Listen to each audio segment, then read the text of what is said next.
Magandang araw mga kabrid, magandang morning sa inyong lahat. Ito samahan niyo ako, magpakita tayo sa update natin yung araw, ang paggawa natin ng cages ng ating manok. Ayan ayan yung finished product mga kabrid. So may isa pa diyan na kawayan, ayan puputol-putulin natin yan. Pero at the same time, yung dito muna, yung ito muna yung nagawa muna natin to. Kulang to, dadagdagan natin para mabuo natin itong bahay ng manok na gagawin natin. Pero samahan natin ng kunting improvement kasi lilinis din tayo ng mga pakainan ng ating mga alaga, and then mag-sharing tayo ng ating mga idea sa pang-araw-araw nating ginagawa kung paano natin napapanatiling malusog ang ating mga alaga mga kapatid. Ayun sila. So tara, samahan niyo ako. Bago ang lahat mga kapatid, mag-intro muna tayo.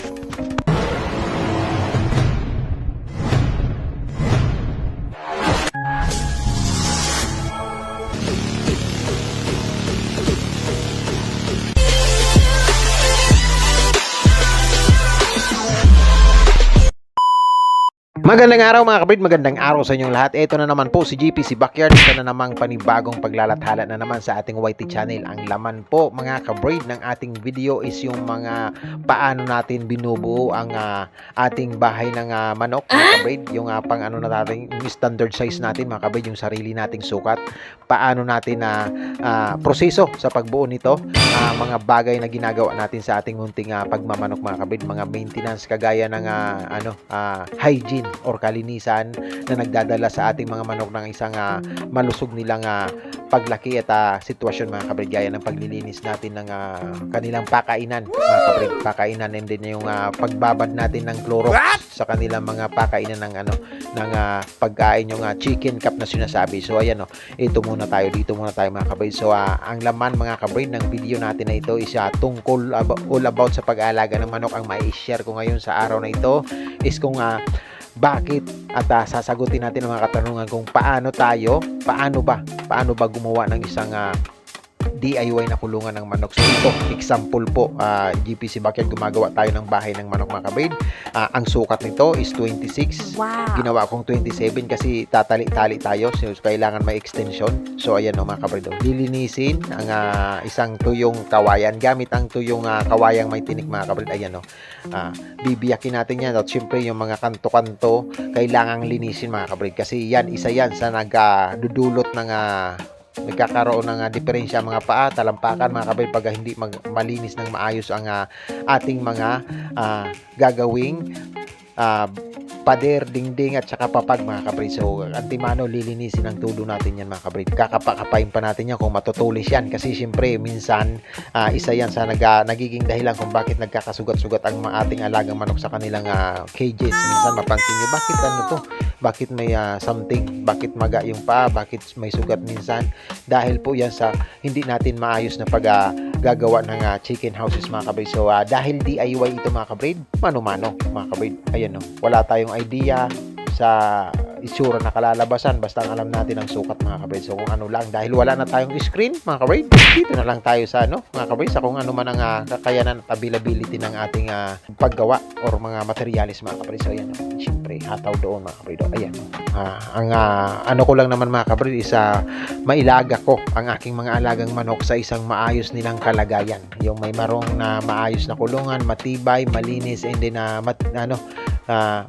magdadala sa kanila ng isang maaliwalas na sitwasyon at maging komportable po ang ating mga alaga mga kabrid. So sa mga backyard breeders dyan, mga magmamanok, mga nag-aalaga ng manok at mga may planong mag-alaga ng manok mga kabrid, isa ito. Kung kayo ay wala namang sapat na budget makabili ng mga yung mga nasa na mga ready-made na bahay ng manok tapos may mga materialis naman kayo at gusto nyong gumawa mga kabrid, ganito lang ang sundan nyo ang aking ginagawa. So syempre ayan kung hahanap muna ng buong kawayan, tapos ayan sukat-sukat, ayan tapos biyakin, linisan. Pag naglinis ng kawayan, yes ba yung sinasabi, kailangan yung mga kanto-kanto, ayan lilinis-linisin mo rin po. So syempre tataliin sa taas tsaka baba, tapos ilagyan ng kawayan sa gitna, doon ipapako mga kabrid. Ganun lang ang sistema natin. So maraming salamat sa mga patuloy na pagsabay dyan sa ating munting pag-aalaga, para ito sa mga nag-aalaga mostly ng manok. So sa mga bisita naman natin na iba, na mga supporters natin, maraming salamat sa inyo. Mag-iwan lang po kayo ng bakas, and then antimano, binabalikan po natin yan. Pagkatapos po ng premiere, minsan 1 day ago, saka pa lang tayo nakakasukli, depende sa dami or sa panahon na available natin magsukli mga kabrid. So maraming salamat pa rin sa ating mga kaibigan dyan. So yan, tuloy lang po tayo. So isa ito sa laging ginagawa ni GPC, ang pag-aalaga po ng manok, lalo na pag medyo may karamihan na, is a never ending na sinasabi, never ending na pag-aasikaso. So, araw-araw kang gumagalaw ng katawan, depende pa pag nagka-problema pa ang mga alaga mo. So dahil lumalaki na ang ating at lumalaki na sila, kailangan nila ng maayos-ayos na lagayan mga kabrid, is ayan pag may bakante, gawa agad tayo ng bahay ng ating mga manok mga kabrid. Tuloy-tuloy lang. So sipag lang ang puhunan, sipag at tamang pag-aalaga mga kabrid. Knowledge mga kabrid, ang karunungan ko sa pagmamanok ay hindi mostly galing sa ibang tao, yung mga nababasa or nakikita natin or tinuturo sa atin. Mostly ang aking pag-aalaga is all about sa experience ko, kung paano ko sila paano nila ako tinuruan. Ang pag-aalaga ng manok, yung mismong manok ang nagturo sa akin kung paano sila alagaan, kasi hindi naman po ako talaga nag-aalaga ng manok na marami. Mula nung nag-YT ako, doon pa lang ako nag-try mag-alaga ng manok talaga mga kabrid. So inaral ko kung paano ang sistema, dahil desidido tayong mag-alaga, lagi naman tayo nag-aalaga ng mga hayop kahit ano, so nag-focus tayo sa manok mga kabrid. So ayan mga kabrid, tawa mga kabrid, talagang kailangan sakripisyo mga kabrid para sa ating adhikain na mapaayos ang kalagayan nila. So ayan, tuloy lang mga kabrid, tuloy lang tayo. So ayan mga kabrid, tapos na po ang ating ginawa. Natapos na natin ang pinagputol-putol natin. Ayan ang finished product mga kabrid. And then tatansyahin na natin yan kung kasya na yan. Kung hindi pa kasya, magputol ulit tayo. Ayan na yung papag. May papag na po ang ating gagawing bahay ng manok. And then doon naman tayo dumako sa sa ating mga chicken caps or pakainan natin. So ipapakita ko sa inyo yung proseso kung bakit ginagawa natin ang mga ganitong bagay. At ayun na nga mga kabrid, dala-dala ko po sa aking kamay ang mga bago nating order sa online shop na pakainan ng ating mga alaga. Ito yung ipapalit natin doon sa mga ginagamit nila.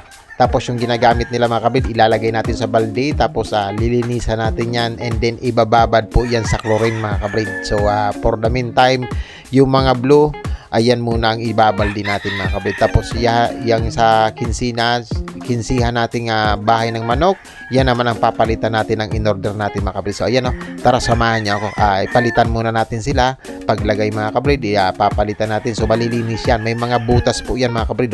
May mga butas yan para in case man mga kabrid na masyadong matubig ang ating ginagawang pagkain mga kabrid. Minsan may ganun talagang sistema, nagkakamali tayo, may mga tubig minsan. Antimano malalaglag yung tubig, magiging dry yung kakainin nila mga kabrid. Kung gusto naman nilang matubig, ibibilisan nila yung pagkain. Tapos basta kung may matira man dyan na sabaw-sabaw, mawawala, malalaglag. Hindi magkakaroon ng stagnant ang ating pakainan dahil may butas po yan sa ilalim. So isa yan sa mga magagandang ginagawa natin pagdating sa hygiene ng manok. Ang paghuhugas ng kanilang pakainan, ang paglilinis ng paiputan, paglalagay ng chlorine sa mga lapagan ng ipot nila para hindi pa mahayayan o hindi magmula ang mga sakit ng galing ng airborne, pagpapausok sa ating mga bahay ng manok, yung area natin, pinapausukan natin yan, paglalagay ng katol sa gabi para hindi malamok, pag-apply ng mga pagkain na may kasamang antibiotic mga kabrid. Yan ang mga maintenance natin. So minsan makita nyo may mga dumi-dumi. So yung mga alamag-alamag na yan, isa po yan sa dahilan ng pagkakasakit ng ating manok. So minsan isa yan sa mga cause ng mga limberneck. Hindi pa natin nakakaranasan na magkaroon ng manok na limberneck mga kabrid, yung may mga malalalang sakit na mahirap gamutin. Isa pa po, hindi po yan natin nararanasan kasi nga sa proseso natin ganito na once a week or depende sa itsura ng ating mga pakainan, nililinis talaga natin. Kailangan po sa pag-aalaga ng manok is mayroon ka rin pong tinatawag na kalinisan. Isa yan talaga mga kabrid sa pagkakaroon ng isang healthy na manok. Kung mayroon kang magandang linyada, okay na yon, pero hindi ibig sabihin na mayroon ka ng maaayos na manok. Isa pangalawa, pag mayroon kang linyadang sureball kang mayroon ka, ang pangalawa po ay ang health. Wala pong silbi ang kagandahan ng linyada mo kahit galing pa yan, kahit gaano pa yan, kahit gaano kamahal mo pa yan nabili. Walang silbi yan kung ang pag-aalaga mo po is wala sa ayos. Wala kang sinasabing full health sa area mo. Proper hygiene, malusog na manok, wala po kahit anong ganda ng linyada ng manok po mga kabrid. So lilinisan natin yan dito sa sa ilog mga kabrid. So lilinisan natin yan sa ilog, and then pagkatapos na nating linisan mga kabrid, una-una bababara natin yan dyan, babara natin yan. Tapos pag nakababad na, babrushin po natin yan, ibabrush natin yan isa-isa mga kabrid. So pag nakita natin due to our paningin, wala tayong nakikitang dumi na, ayan pa rin, ayan na, ay sisimulan natin yan. Pero hindi pa po yan tapos mga kabrid. Pagkatapos po nating malinisan yan, mabrasan, malinis na, may mga mikrobyong hindi natin kaya makita, puksain natin yan, i-chlorinize po natin ang ating mga chicken scabs na yan. Yung dati yung mga bago ando na gamit na nila, ito naman ang iano natin, i-chlorinize, para yung anumang mikrobyong naninirahan dyan mga kabrid galing sa mga alamag is ma-disseminate natin or mapuksa natin gamit ang chlorination mga kabrid. So i-chlorinize natin yan, minsan 3 oras ganun. So pagkatapos ipapadry namin, tapos pag yun na naman ang marumi na dati, gamit na anuhin naman natin sila. So ayan, sinama ko na mga pakainan ng aso natin mga kabrid. Ando na sa taas yung ating yan, uwi na tayo mga kabrid. Tapos syempre lahat mga kabrid, lahat ng area natin dapat ay malinis. Kailangan kahit papano kumbinsido tayo sa sarili natin kung paano natin nare-reach ang kalusugan ng manok. Maaaring masabi mo lang yan, mas magandang maipapakita mo rin ang mga ginagawa mo. Hindi yung puro ka lang pag maganda lang ang manok, i-show mo lang. Naku po, sa akin kahit lugon-lugon yan, nagpapalit ang balahibo, panot-panot yan, ipapakita ko yan. I-explain natin, ayan checking na din, malaki-laki na ang patulan natin mga kabrid. Mayroon pa dun isa, nakapag nakapag-gulay na tayo mga kabrid, and then kada daan tingnan natin ang improvement, kasi minsan pag tumigas na yan, hindi na magandang lutuin yan. So tansyahin natin sa yung medyong sakto lang, tapos lalagyan natin ng supo tsaka miswa. Aray ko po, ang sarap yan mga kabrid, aray ko, ang sarap higupin yan mga kabrid. So i-prepare natin yan. So ito mga kabrid, andito na tayo mga kabrid. Maraming salamat sa patuloy na pagsabay. Proper hygiene pag chlorinize, ayan pati pakainan, painuman ng ating range net na range area ng mga chickens, tuloy lang mga kabrid. Maraming salamat sa patuloy na pagsabay yan. Tuloy-tuloy lang, ayun na po, naka-chlorinize na po yan, may nakababad na po, ayan lalagyan natin ng binabad tinunaw na chlorine. Nagtutunaw tayo dyan ng halos maraming chlorine, mga 1/4 ang ginagamit natin mga kabrid. Yun ang pang-suporta natin. Yan, lalagyan natin itong ating painuman ng tubig para sa mga range. Kailangan kasi na ipa-flush nila mga kabrid ang mga mikrobyong naninirahan sa kanila. Pag naka-range ang ating alagang manok, okay lang mga kabrid, kahit maputla yan. Ang importante, malulusog sila at malinis sila. Kasi pag nagtuka-tuka sila dyan, alam mo naman ang naka-range, naging nasa lupa, kailangan ang inumin nilang tubig mga kabrid, mayroong tinatawag na pang semi-purga, pang flushing. So thank you mga kabrid.